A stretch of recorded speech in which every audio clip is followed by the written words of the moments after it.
All right, give me questions about the ones that you got. What'd you say, 25? 25. I don't even know where to start. Give a formula. Okay, this is plugging the hole.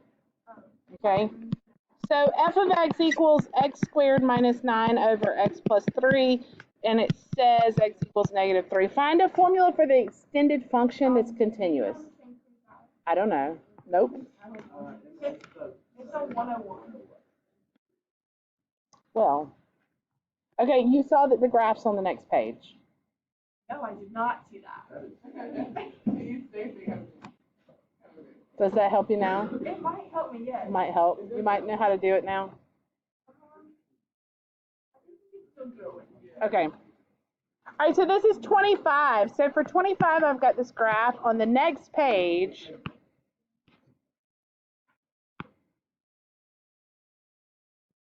that looks something like this.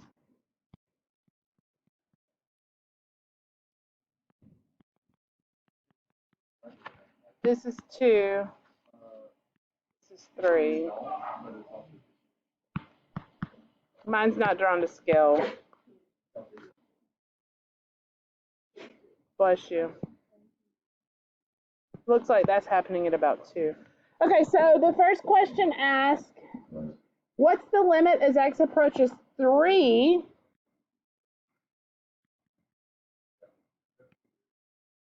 from the left?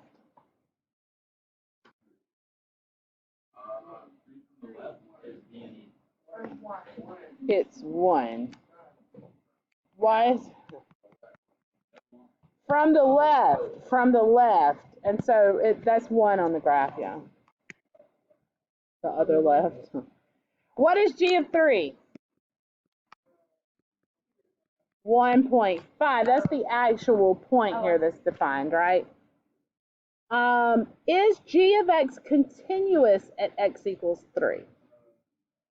No. Why? There's a hole there, right? It's plugged, but it's a hole. It's not plugged to make it continuous. What are the points of discontinuity? 3.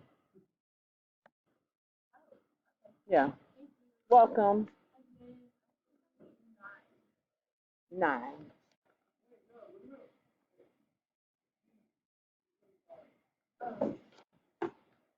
Oh, are any of these points of discontinuity removable? If so, describe the new function. If not, explain why not.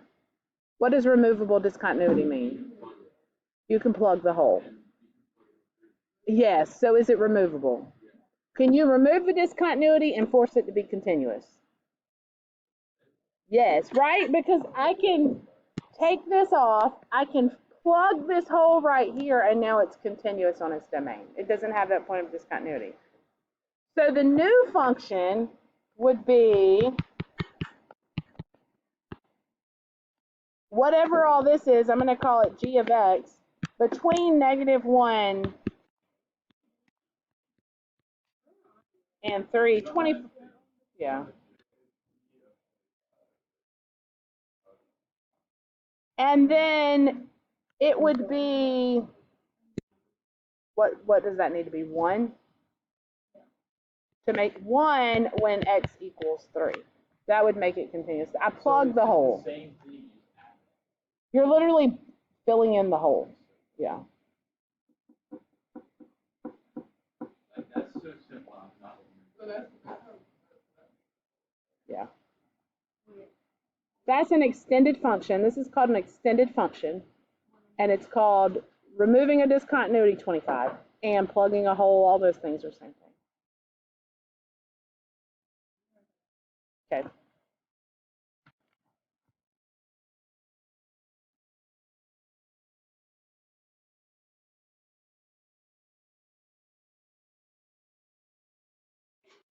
Bless you.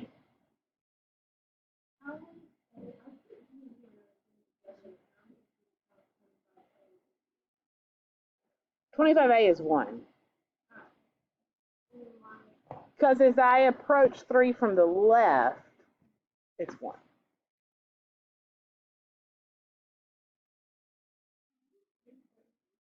Yes. Oh, no, skip those. Sorry. 33 through 36, you can skip those.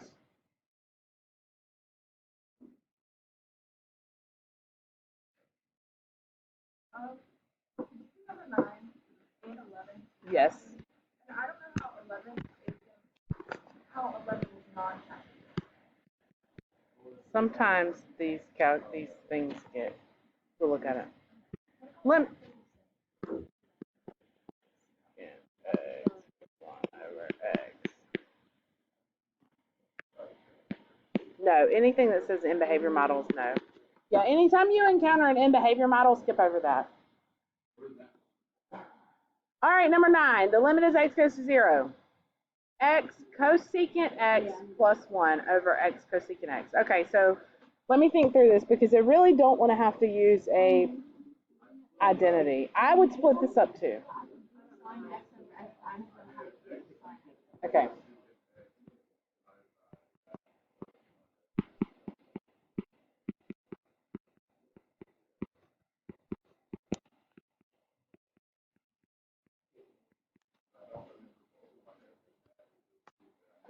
All right, this just becomes 1, right?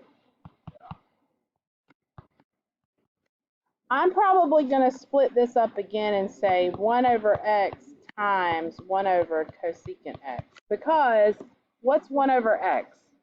What's the limit as I go to 0 of 1 over x? Ooh. Yeah, that's not going to work. You know what I did? We have to do an identity here. That's the only thing we're going to be able to do. I crossed out X times 50. You can't. You can do that here, but you can't do it here because you're killing a kitten. No, not the whole thing, just the first half. You do that. And then I got X plus 1 over X. Can't do that. Okay, wait. Let me think about it. All right, so I'm going to back up.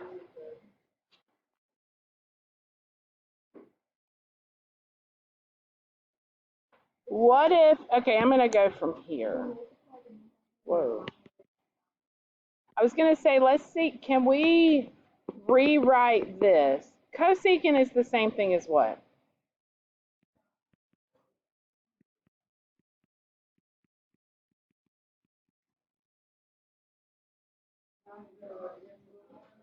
Oh my gosh, I see it. Do y'all see it?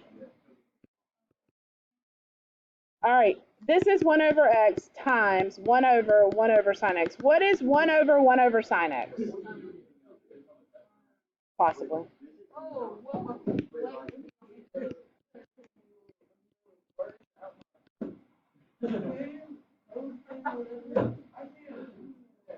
Yes, you can. What? Do y'all still not see it? What? It's cosine over 1 over X.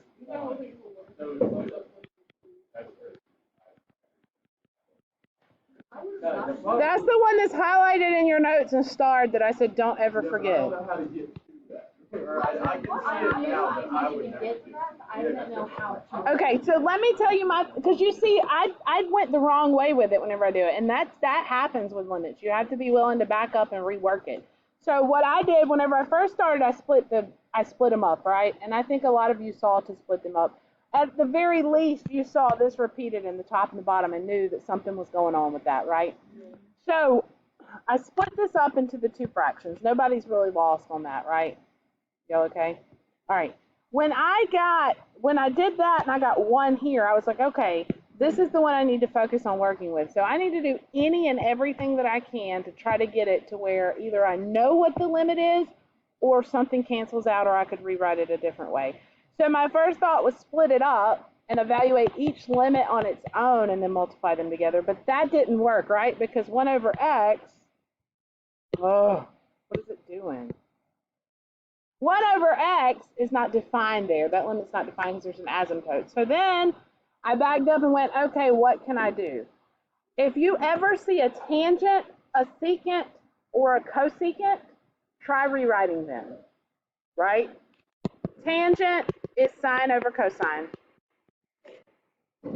Cotangent is what? 1 over tangent or cosine over sine.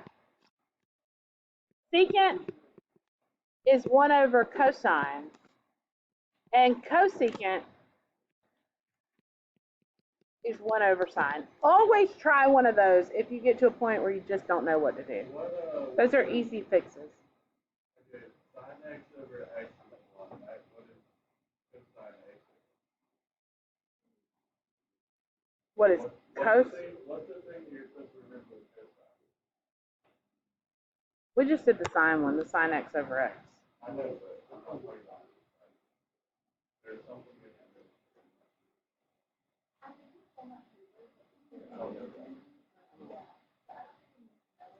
No, yeah. There's almost always multiple ways to make it to.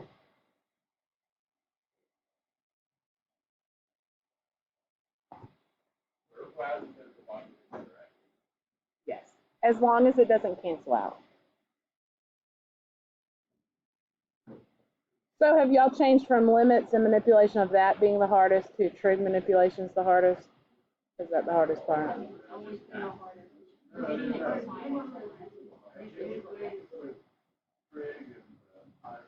Yeah, the pi. Well, I don't even know. I have no. What pi stuff?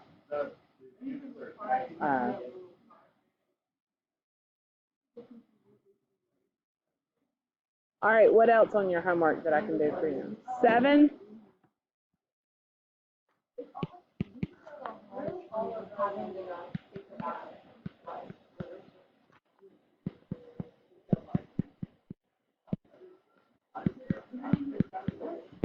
I just canceled out a lot of stuff. I canceled out 128. I canceled out the 12. What do you mean you canceled out 128? Oh, you started. I would have gone about this one algebraically first before I started plugging in. But, Yeah, I got it. well, I could take out an x cubed up top.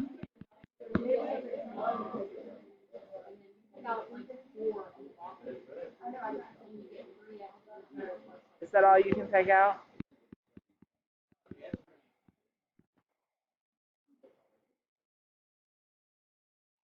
Because all you gotta do is think x to the Yeah. fourth. So when you have these, this is where I didn't really teach you about in behavior models because it kind of, when you're plugging in the way y'all are thinking, I feel like y'all think about infinities well enough that you can figure that out without having to do an in behavior model. But all an in behavior model does is it says if you've got a polynomial up top and a polynomial in the bottom, and you take the leading terms of both and simplify that, right? So x to the fourth over x cubed would leave you with like x up top, right? And you plug in an infinity there, what does it go to? It's just taking the first term of each one, but y'all are already doing that. You're reasoning through that, you just don't realize why you're reasoning through that way. Yeah.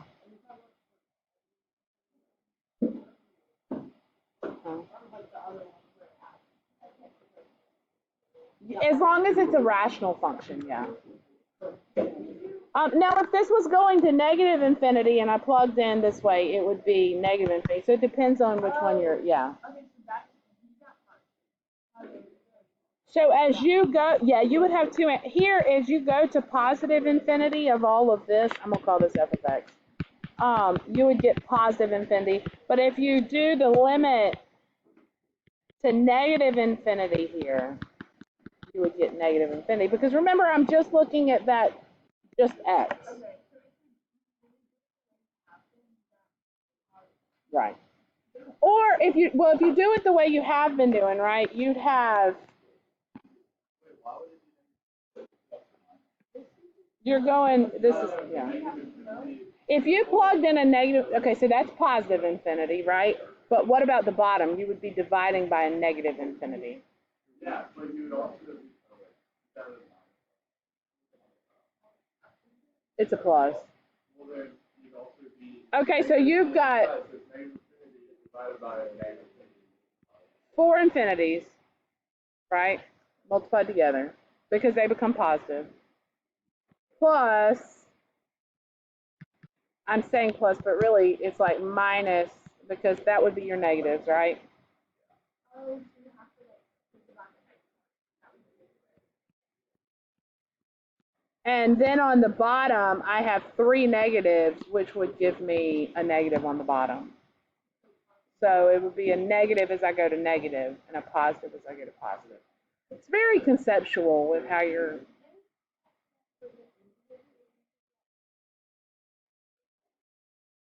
But when you plug in infinity, it's still infinite, right? What's 12 doing? You're still taking those first two, right? Yeah. 5. The limit as x goes to 0 of 1 over 2 plus x minus 1/2 over x. I'm probably going to go ahead and start with some manipulation here, some algebraic manipulation, and try to get that x out of the bottom. So I'm going to give some common denominators. This is number 5. 2 plus x, just be really careful with that minus sign in front there. So 2 minus 2 plus x over 2 times 2 plus x. And I'm going to go ahead and multiply by 1 over x here, just because I don't like writing these fractions and fractions over and over again. This looks a lot like a difference quotient, doesn't it? With things canceling. All right, the limit as x goes to 0. I'm going to have negative x up top. I'm going to have 2 times 2 plus x times 1 over x. What happens now? X's will cancel. You did do that? Negative 1 on top, what's left in the bottom? 2 plus x. Can you plug in now?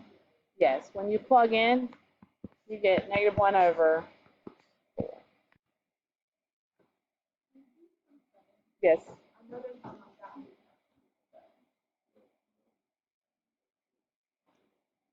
27. This would be a non-calculator problem.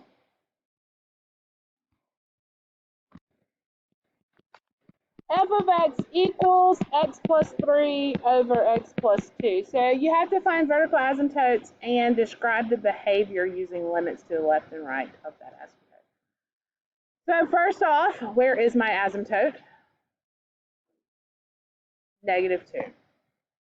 So vertical asymptotes happen at x. How do you know it's not a hole? It doesn't cancel with anything up top, so it's definitely vertical asymptotes. Everybody okay there? Yes. Yes. No, I set the bottom to 0. Yeah. So now I want the limit as x approaches negative 2 from the left and the limit as x approaches negative 2 from the right.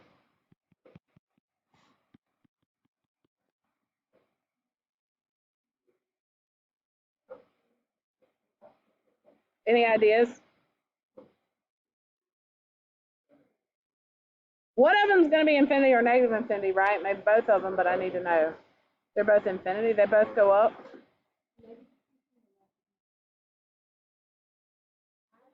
How do you know? What are you doing? If I don't have a if I have a calculator, it's easy, right? I can graph it and look at it. Well, I just plugged in infinity, and that's positive for that one, and I plugged in negative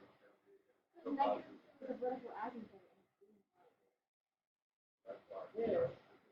What happens? Okay, if I'm coming in from the left, let's think about this. I got a vertical asymptote at negative 2.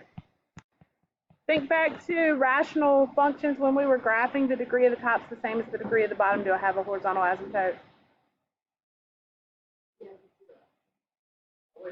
It's 1 because it's the ratio of the top divided by the bottom. Now what's happening on either side?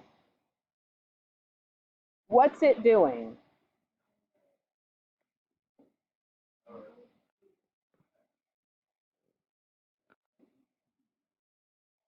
Right? So as I approach negative 2 from the left, what's it going to? As I approach in negative 2 from the right, positive infinite. Top heavy, all right, so same is, Leading coefficient at the top divided by leading coefficient at the bottom. Bottom heavy is 0. None.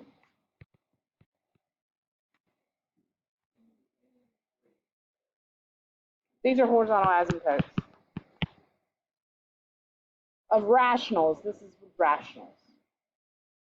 This is not the calculus definition. This is taking us back in pre-cal whenever we talked about the horizontal asymptotes so that we know what's going on. So in order to find this type of That's what I would do. You wouldn't have to. Now, you could, if you were doing it and you couldn't remember about your asymptotes and about pre-cal and all of that, what you could do is you could just go in and say, okay, well, I don't have a calculator, but what happens, let's say I plug in negative 2.5. That's coming in from the right, right? So maybe I plug in negative 2.5, what happens? I get negative 2.5 plus 3 over negative 2.5 plus 2, which would be 0.5 over negative 0.5. A half divided by negative a half, which would be, right? Oh, did I flip them up? Did I mess them up? Oh, negative 2.5 is over here, that's why. Yes, so it's going down. That's why it's negative 1. So, and I know it's approaching the asymptote, right? I know that because I've defined it as an asymptote. And so then maybe I plug in negative 1.5 and do the same thing and see that it's going up.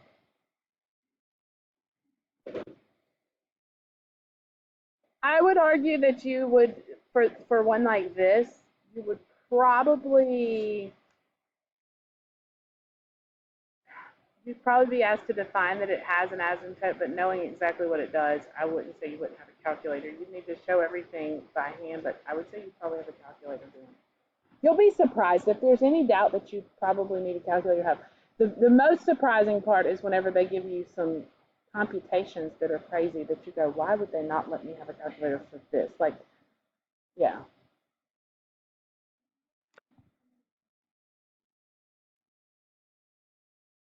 Yeah, sure. Yeah.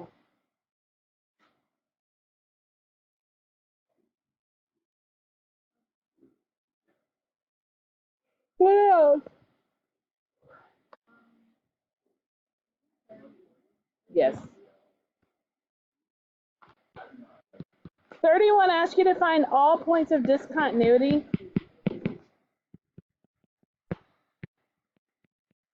So discontinuity, remember, is happening at jumps. This is not a piecewise, so I'm not going to have a jump here. And holes, right?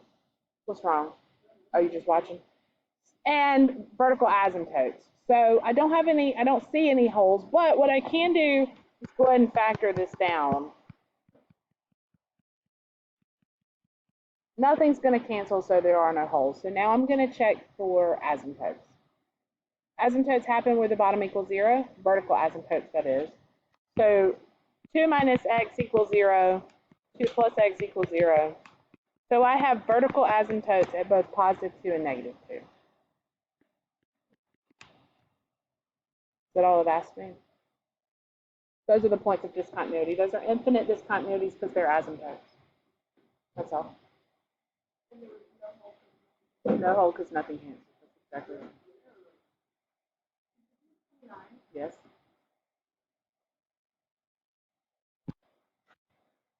$29 looks worse than what it is.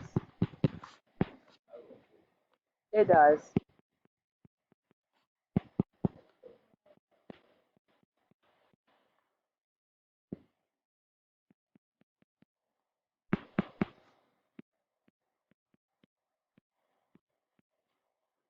Y'all give me a time whenever I'm about 2 minutes before the bell. Stop. I thought it was 55. Okay. Find the right hand and left hand limits at -1, 0, and 1. Great day. All right, limit as x approaches, what did I say first? -1 from the left. -1 from the left, which equation am I using? The first one. That's coming in from the left, that's the less than, so it's 1. How about the limit as x approaches -1 from the right? Second one, also 1. But I put a negative in it. What's that tell me about the continuity? It's continuous, right? Because those left-hand and right-hand limits are the same, and the function value itself is the same there. So it is continuous at 1, -1 also. As x approaches 0 from the left,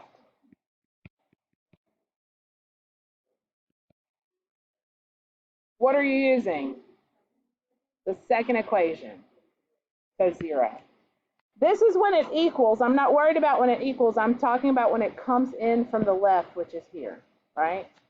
How about when it comes in from the right? That's right. So I'm using this one. Also 0. That tells me that my limit at 0 is 0, but what's the function value at 0? 1. What does that tell me about the function?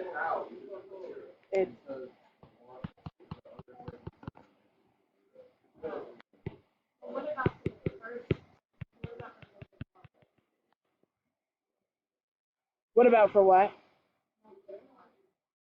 So for -1, the limit as x approaches -1 is 1. F of -1 is also 1, so that tells me it's continuous there. For this one at 0, the limit and the function are different at those 2 points, which tells me it's not continuous. Even though the left-hand and the right-hand limits are the same, all that tells me is that this is defined. How do you know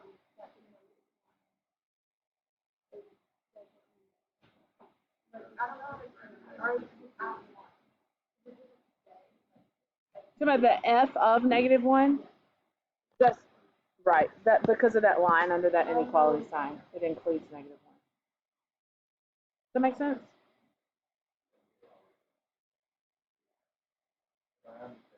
Okay. Are we still on A? Well, we answered B and C as we went with it, because I was answering that. I didn't read B and C. But yeah, they're the same thing. They're asking about the limit existing and the continuity at those points. Okay, so I need y'all